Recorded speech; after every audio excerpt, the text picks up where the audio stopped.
Hello, my lovelies. Last time I don't know if it was last time. I don't know when this video is going up, but I had mentioned that I found a continuation of the story of our friend the Coom Lord. Well, there is one, and I found it, and we're going to read it, so I hope you enjoy it. This is A Brief History of Grizz, the Bearded Revengencer.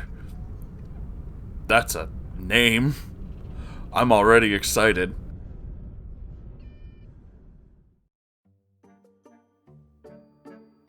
Last time on Waifu's Most Wanted. 1. A brief history of PB, the Coom Lord. PB, a 19-ish guy, lives with his parents in a converted garage. Human grunge version of, anyway, here's Wonderwall. I'm sorry, that joke really just hit me, and it's amazing. Wow. Grizz, 21, mutual friend with long-standing crush on me. He would treat me better than any other guy ever. And now, our feature presentation. Gather around, you plague rats. I'm about to share with you the legend of Grizz, protector of maidens and destroyer of curly fries. I like you. A regular visitor to the den of dirtiness, Grizz was a large man. Big man. When we met around 2009, he was pushing 325 to 350. Now that's a big boy. By the end of our friendship several years later, he was over 400 pounds. Wow. As a self-styled Andre the Giant, he was obviously a strong man that just so happened to be trapped in a morbidly obese man's body. Probably some kind of glandular wizard's curse. While I don't normally care about someone's weight, I did not enjoy watching his slow suicide over the course of our friendship, and his physical characteristics are relevant to this story. With his imposing 5'10" figure, as wide as it was tall, it was important to Grizz to maintain a teddy bear-like attitude so that he didn't scare the frail womenfolk with his immense size and strength. He was always careful to keep his power level under 10%, so that no one would accidentally be snapped in half or eviscerated. This was an important part of how he viewed himself: strong, intimidating, ferocious, dangerous when provoked, etc., etc., etc. While he wasn't quite the in all ways except physical I am a wolf. Did I mention I like you? Bad, he wasn't that bad. He did have a bit of that attitude, offering to protect me and punish any man who might offend me was a common occurrence when sharing my troubles. Obviously, I never would have survived in the real world without knowing that I had him to protect me. It's not like I have a bunch of family or friends or anything. The good knight Grizz was admittedly strong, I'll give him that. You had to be to get around with his size. His strength was not the result of any kind of weight training that I'm aware of. He's simply blessed with it from birth by Odin or Hulk Hogan. On one occasion, I had to literally scold him like a child for trying to lift my car in a show of strength, because surely that would impress me and make me want to date him. Fucking what? The area he was grabbing on my car was plastic and would easily have been damaged, so although the car did lift a bit, I nipped that exposition before it could make its point. This was likely on a late-night outing to town after having drinks at PB's place. I was usually designated driver because I don't want to fucking die. Grizz and PB had a interesting and competitive relationship. In a town that's small, your friend selection is slim, and oftentimes you may feel forced to keep the people in your life that you don't like just because it's better than being with nobody. In this way, they would chronically complain about each other to anyone that would listen.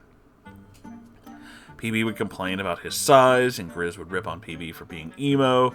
Ironically, they each complained about each other's hygiene. Wow.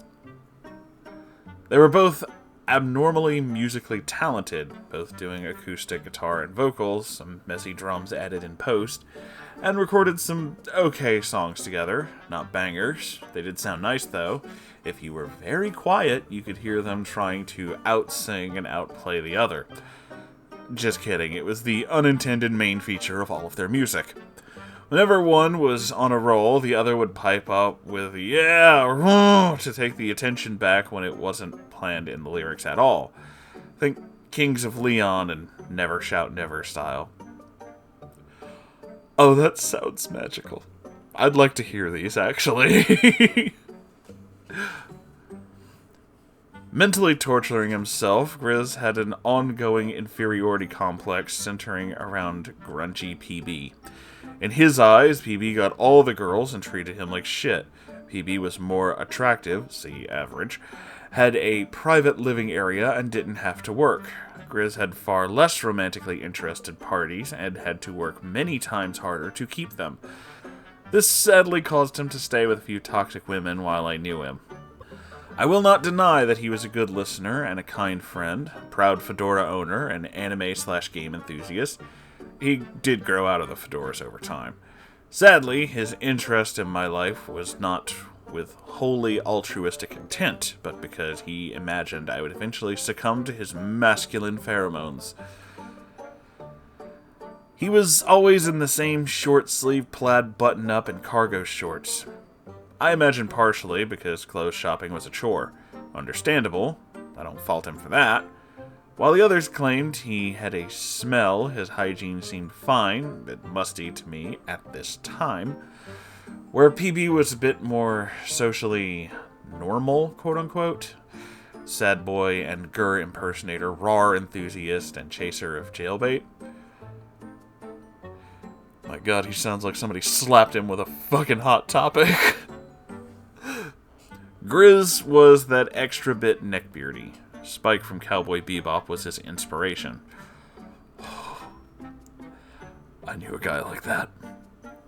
He was both a neckbeard and a nice guy at the same time, set on doing gentlemanly acts that, although appreciated, to me were just basic manners. Yes, he did have a literal neckbeard. Most of the time I knew him, he had a messy beard and mustache, assumedly to disguise his weight. Things were fine in our friendship and group dynamic for a time. A while after PB and I separated, I didn't see the group. I wanted space to lick my wounds and regain self-confidence after being dumped by someone at least partially viewed as a loser. Awkwardness aside, while I wasn't welcomed back into the fold as before, they would tell me if they were coming to town or invite me to hang out places once in a while. Pity, maybe? Was I now a token pair of tits to them? I don't know. It was better than typing papers. PB would sulk and do real sad boy hours whenever I was around. You can imagine my surprise when one of the guys contacts me privately to ask if the rumor was true. Rumor? What rumor was that? The rumor that I had slept with Grizz. I laughed it off, but corrected him sternly that no, I in fact did not sleep with Grizz. I am not remotely attracted to him, and where did you hear this?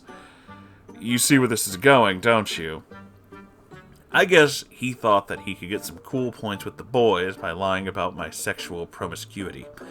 Maybe he was feeling left out. I don't know. Fucker had to have known that I would find out eventually. I confronted him, he admitted to lying and apologized, groveled a little. The part that irked me is that not long before, I had helped him get his petty revenge on his ex by going with him to pick up his things and acting like we were a couple. It was clear that this was done as a favor. I did him a solid, and this is how he repaid me. After that settled down, I was preparing to move again to a different state to continue college. Grizz seemed desperate to spend time with me before I left, and we texted frequently. I don't remember how it came into the conversation. We're both interested in BDSM.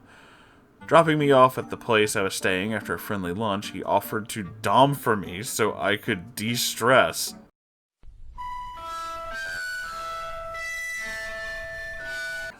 I don't blame him for trying, but I was obviously not interested in the least. I declined and blamed a recent breakup instead of the truth, being disgusted by just the thought. I have never liked confrontation, and see now how the answer could have been interpreted as maybe another time. Over the next few years, he delved into polyamory with his new long-term girlfriend, often complaining to me how she always had more attention from partners than he did. More than once, he complained about being stood up or ghosted by prospective subs, how everything was going perfect and nudes were sent and texts were steamy up until they met in person. I should have been honest and called out his catfishing. I'd seen his profile. All MySpace angles and photos of chin up only. I compromised and helped him rewrite his dating profile with a bit more emphasis on his size. Our friendship came to an end 2 years ago when he got drunk and confessed his love for me, begging me not to tell my husband or his girlfriend. I was his one that got away. That didn't sit right with me, and I explained that it was wrong, and told my husband as well. I blocked Grizz after that, and haven't regretted it. I'll rack my brain tonight for any extra things I can remember, but what I haven't covered in this is mostly his health problems and neckbeard-ness / lifestyle. Thanks again for sticking out with me, and happy quarantine, everybody. No lumps this time.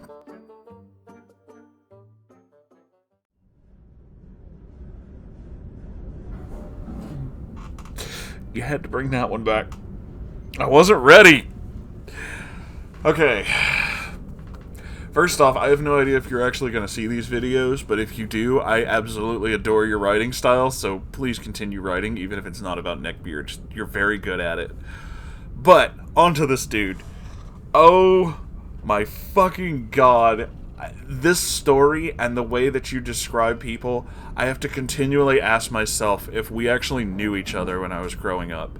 I mean, we obviously didn't. There's definitely factors here that we didn't, but I fucking knew a guy exactly like this. It's shocking. Like, literally, I thought you were describing the same dude if you didn't keep calling him by this nickname, because he didn't have this nickname.